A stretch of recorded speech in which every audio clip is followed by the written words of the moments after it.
బైబిల్లో మాట లంచగొండుల గుడారాన్ని దేవుడు అంట అగ్నితో కాల్చివేస్తానన్నాడు. బలాత్కారం చేసి సంపాదించిన సంపాదన ఇంట్లో ఉండకుండా పక్షి కనుక రెక్కలు వచ్చి ఏ విధంగా ఎగిరిపోతుందో అలా అన్యాయం చేసి సంపాదించిన సంపాదన అంటే ఇంట్లో నీ ఒంటి మీద, నీ బ్యాగులో, నీ బ్యాంక్ బ్యాలెన్స్ లో ఉండదంట. అది ఎలా వచ్చిందో అలాగా అన్యాయంగా వచ్చిన డబ్బంట డాక్టర్ పాలైందంట, అన్యాయంగా వచ్చిన డబ్బు పోలీసులు పాలైందంట, అన్యాయంగా వచ్చిన డబ్బంట లాయర్ల పాలైందంట.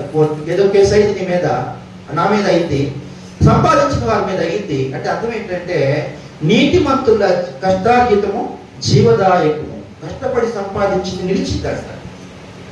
అవునా కాదా? ఇప్పుడు కొన్నిసార్లు ఇన్కమ్ ట్యాక్స్ వాళ్ళు, సేల్ ట్యాక్స్ వాళ్ళు, ఈడీ వాళ్ళు కొన్నిసార్లు కుటుంబాల మీద పడతారు.